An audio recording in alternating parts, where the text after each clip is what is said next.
wrapped up quarter 3 of 2024 somehow. Already. I mean, this summer went by so fast. Flying by, yeah. But we've been gifted this long summer well into October now. So, here we are. So we're sitting outside enjoying this nice fall weather to discuss what's going on in the real estate world. So first question, has anything changed? Yes and no. Yes or no? Ever so slightly.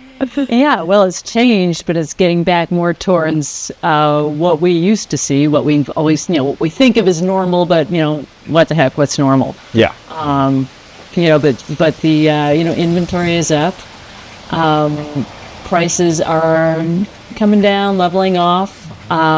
We're starting to see, I think it's a healthier market. Yeah. Yeah. We're getting up more towards, 5-6 months of inventory, which is kind of the balancing point between a seller's market and a buyer's market. Yeah, overall, it feels like it's a healthier market, right? Yeah. So just looking at the graphs here, we've seen nearly a double of available inventory for buyers in the past year and a half, 2 years. So, we've gotten out of that squeeze during sort of the COVID buying spree, and we're starting to enter a more normal market conditions.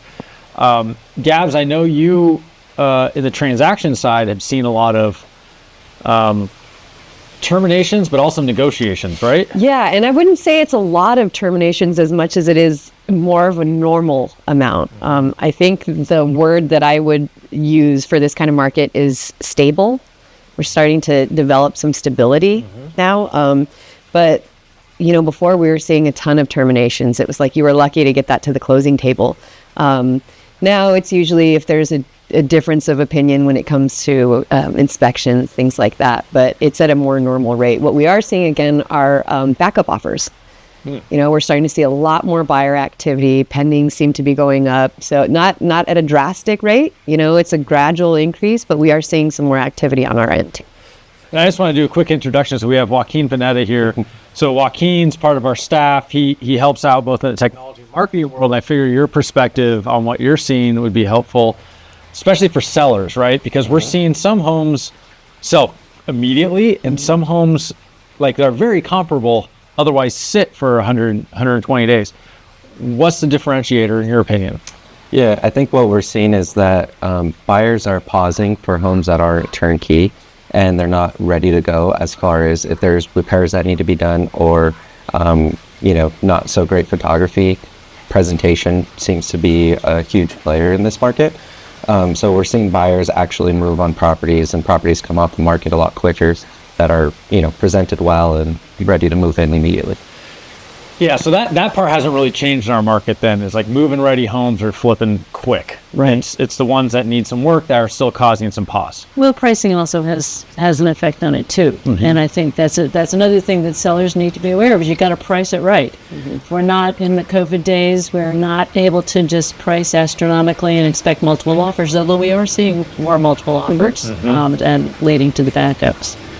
Yeah, and there's been a lot of chatter recently about interest rates starting to come down, and while that's great, it's still a bit of a squeeze for buyers, right? So I think it's a lot easier for them to get into a home, like Joaquin said, that's ready to go, versus coming in having to make repairs or do any renovations of their own.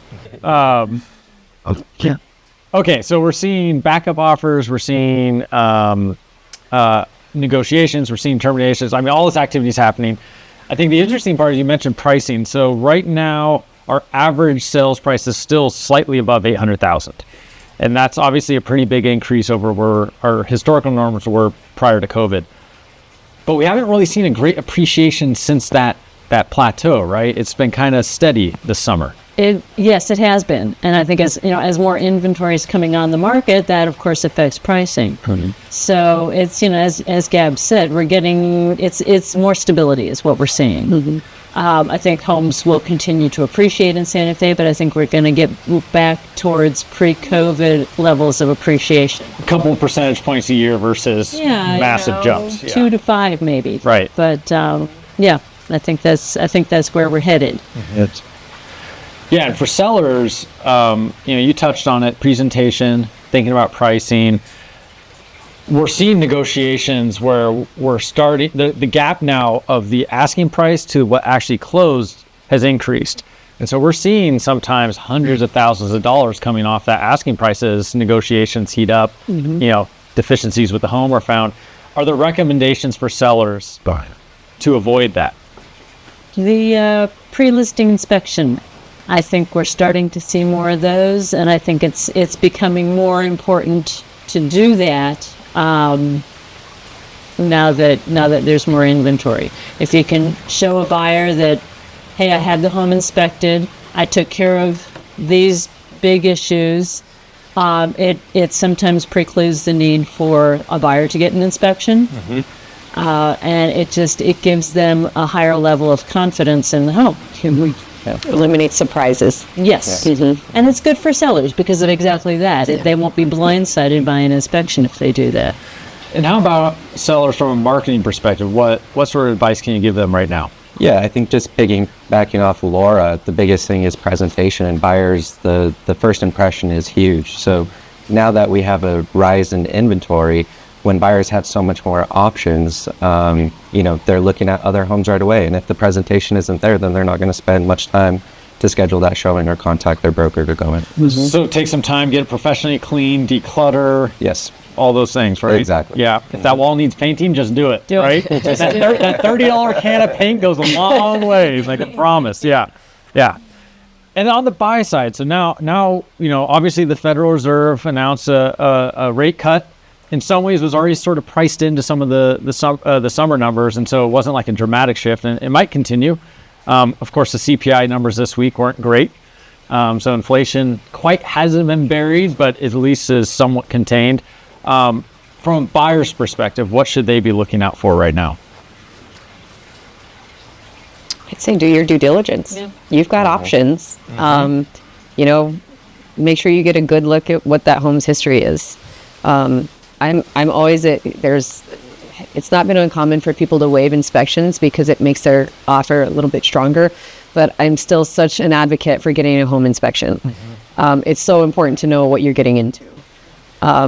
It's also, I always like, I feel like a home inspection is like having a manual to the home you're buying, right? Yeah. It's like keep it, print it, keep it in a drawer somewhere, because you'd be like, wait, where is that breaker box or whatever it is? It's like having someone come in and give an audit and like, here's your manual to your home. So it's good regardless. I think, and a lot of people are waiving inspections, but what I think might be a better idea in many cases is if you're in a competitive situation and you can say, okay, well, I will waive the right to ask for concessions, but reserve the right to conduct inspections, because if you waive inspections, you are waiving the right to conduct the inspections. Yeah, that's really good advice there. Retain the right to conduct the inspections. If you need to, waive the right to ask for concessions, but have the inspection, and, if it's just horrible and nasty, you can terminate.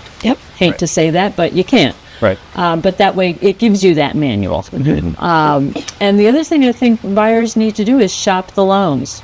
Oh, yeah. There are a lot of loan products out there. There are a lot of loan officers. Shop them.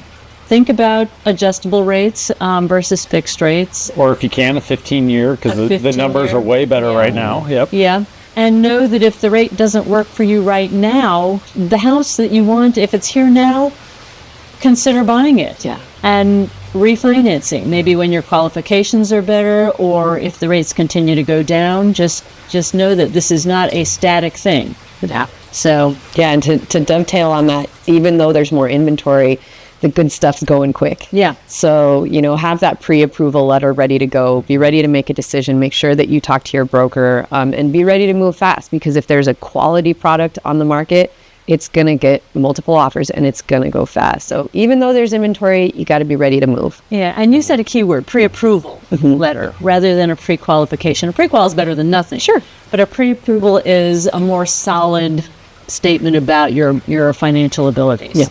Yeah. So talk to your lender about getting a pre-approval. It requires a little more, information provided by you at the outset, but it helps. Let's talk luxury real quick. Obviously, that's been driving a lot of sales this last couple of years. What's interesting to me is right now in the general residential market, heading into September, normally we start to slow down, right? We're going into the holidays, people are on the move. We've seen an uptick in pending sales on the overall residential market. Right. However, the luxury market is going down. Any thoughts on why that might be? Well, that's an interesting one. I think people stopped during COVID. They stopped spending discretionary money. They just became more cautious and they hunkered down. And I think that might have changed the mindset in a lot of people. Yeah, I wonder if the discretionary spending going into the end of the year slows down just in general. Like I'm looking at historically, and it does seem to be a trend. Last September it started to dip going into the holidays and pick back up coming out of March. And so, I think the luxury market might be more seasonal than the overall residential market, which would make sense. It's discretionary spending, as you said. Yeah. And I think just for clarification, we're defining luxury as $1.5 million. $1.5 million and above. Yeah. We changed it from $1 million just because of the appreciation that we saw in the market. But the other sort of story in luxury is the months of inventory. It's very high. Yeah. It's about 12 months of inventory. So there's a full year of inventory right now in the luxury world. And so, sort of advice there is, be patient, right? As a seller, you got to be patient. There's a lot of inventory currently on the market. Yeah. As a buyer, you got a lot to pick from. And I also think, like Laura said earlier, be cautious of pricing and look at what's out there on the market and what you're competing with and where you fall into that. Yeah, that can be more difficult sometimes where these homes are custom homes or in places that there really isn't a lot that's comparable. Yeah. So I think it's important to remember, like, take that price point and cross shop it everywhere, not just that neighborhood. Yeah. Right? Because that's what a potential buyer is going to do. They're going to be looking all over for comparable. So, don't pigeonhole yourself in thinking, well, my neighbor sold it for this. It's not quite that cut and dry. It doesn't quite work that way, and it also doesn't. The buyers don't care how much you have into the home. Right. If you've got $2 million in your home, that doesn't mean a buyer's going to look at it and say, I'm going to pay $2 million for it. Yeah, that's just generally good advice, right? I remember getting involved in a conversation with a seller that had to replace their roof, and it was a $50,000 repair. They wanted to add $50,000 on the sale price. And it's like, well, that doesn't quite work that way because no one's going to buy a house without a roof.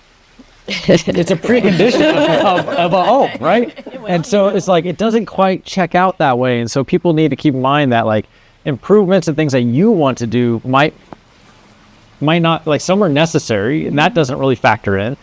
And then some are discretionary and someone might not like that. Right. So I could tell you a story about a house without a roof that David Barker bought. Well, but maybe we'll leave that one for him. Yeah, we'll wait till he's in the next one. Yeah, I was gonna say when he's back from his travels. Yeah, it's good for him enjoying some time off. So heading to the end of the year, we've seen interest rates drop, we've seen pricing stabilize, we've seen an increase in inventory. And we've seen some increase in pending sales coming into the end of the year. Two quick questions. One is, does the election actually matter in real estate?